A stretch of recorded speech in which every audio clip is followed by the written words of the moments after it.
All right, welcome back. Time now to talk politics. I'm joined by KATV's lead Capitol reporter, Janelle Lilley, and banker, highway commissioner, and top business and politics contributor, Frank Scott. Thanks to both of you for being here.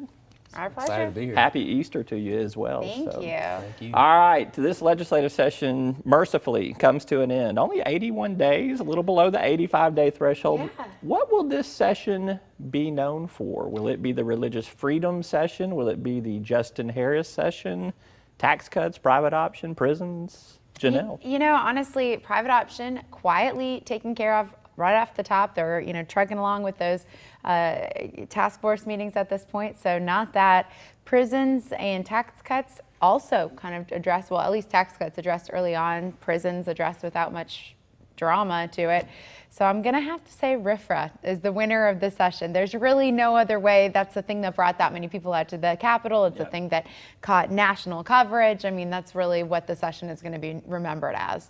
Frank? This state is going to be remembered as the RFRA bill as far as 2015, and a lot of things got accomplished very early. But it's really going to be the religion bill. All right. And I think Justin Harris is probably thankful in some ways for that. I mean, it really did take him. He certainly, that was a big issue, and rehoming was certainly something that, carried for several weeks the news cycle. But, at the end of the day, you always have something else coming. And in this case, that really took center stage. Definitely pushed him to the shadows. Yeah. What did you make of all of the national attention this last week of the legislative session? I mean, there were people from Al Jazeera to PBS, MSNBC, NBC, CNN. They were all down here for this. I can't think of a time we've ever received this type of national attention, and definitely not the attention we want to receive from a business perspective. And for the matter of it is, I'm glad it got taken care of very quickly once the attention came our way, and we understood right then and there that this is not what we want Arkansas to be remembered as. And I don't think we took as much heat as, say, Indiana did. Right. I think because we were a step behind them, and they were really taking the brunt of it, and those reporters in that state probably had a lot more of that in there. I think it's also really interesting for me when people who are not regularly in Arkansas come into Arkansas just to report on this. And it's just, they just don't know us. They don't know the people. They don't know the legislators and the reasons for doing things. They don't know the process. So there's a lot that they are unfamiliar with. And in some ways it does a disservice to our state because we don't necessarily get the fair shakes in the reporting on a national level. All right, there were 3 constitutional amendments referred to voters in 2016. We thought as early as a week ago there would be 0. That was the conversation. Things changed very quickly, especially after the governor came out. Let's take a look at what those 3 constitutional amendments would do. House Joint Resolution 1027 increases county officials' terms from 2 to 4 years. Senate Joint Resolution 3 lets the governor keep his powers across state lines. Senate Joint Resolution 16 changes the limits on super project bonds. Which one has the best chance to pass, and which one is most needed? I think the governor's one about keeping his power outside of state lines, I think that's probably the one that's going to pass the easiest. I mean, it just makes sense. We have people in our day and age. It's not like the president when he flies overseas is no longer president. I mean, you certainly have the ability to communicate and make decisions, and it's not like the governor's really ever out of touch with the state, even if he crosses the border into Memphis for a night. Especially with technology. I mean, anything can really get done with email, cell phone. Just a mere phone call. Skype in if you wanted. If you needed to. So, I mean, I really believe that that's going to probably be the easiest and most comprehensible ballot initiative there that everyone can understand and say, okay, this is easy to vote for. It needs to be done, should have been done a long time ago. So that one has the best chance to pass. Yeah, Which one's the most needed? Is it the county term limits extension? Is it this governor's powers? Or is it the super project? Well, being a banker, I tell you right now that the super project bill needs to happen. We need to compete as far as economic development. The naysayers say, hey, it's just we're taking tax dollars to basically politically prostitute ourselves out to bring companies in, but that's the name of the game.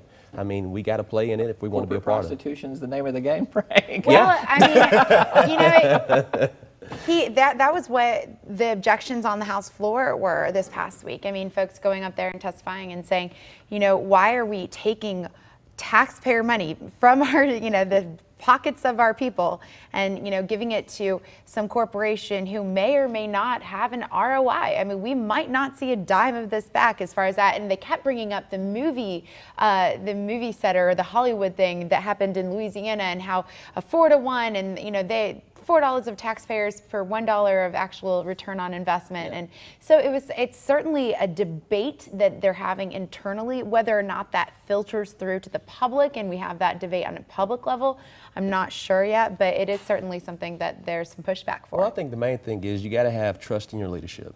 I think we have a governor that's clearly wants to be a jobs governor.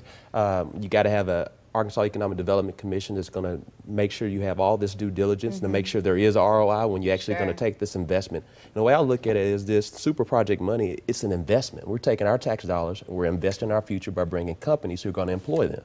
And you create economic multipliers with that effect. Yeah, and what you were talking about, I mean, other states have this tool. And well, most of them around us do. Yeah, and we have a debt limit is the problem with the current super project amendment. It's 5% of general revenues. And so this allows some flexibility beyond that if the project warrants it, merits it, and the due diligence proves that it's worth it. And I do think that there might be some potential for some larger projects that Arkansas could qualify for. Yeah, and a lot of the advocates for the bill, you know, testified in that same way. You know, think of all the money we're passing up by not having the ability to even compete. But I understand the debt arguments, though. I do understand. I mean, this is something that happens at the federal level that you do not want to get the state of Arkansas into that position. So I get those arguments.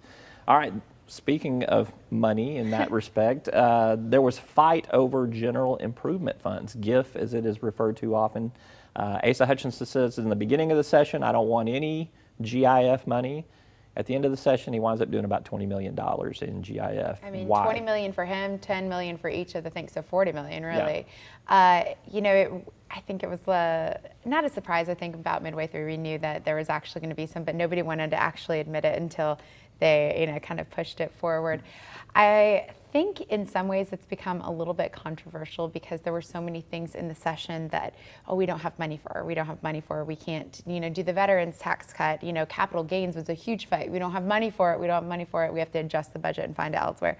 And so I mean, they ended up getting that through, but I think in the end, and you know, you'll hear arguments about one-time money versus sustainable things, but it's really a tough thing.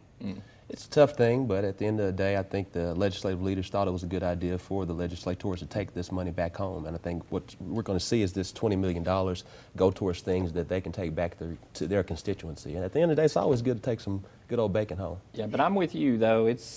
There were a lot of needs, and I think that the budget is predicated on some pretty aggressive growth percentages there. A little more than 4% growth is the expectation. We have not had that in Arkansas in some time, so maybe in year 2 of this biennium we may be seeing some refocus on the budget, which they have the budget session they can make adjustments for. So you can always right size it. Yeah. All right, we got to wrap it up there. Frank Scott, Janelle Lilley, thank you both much for your participation. Good to be with you.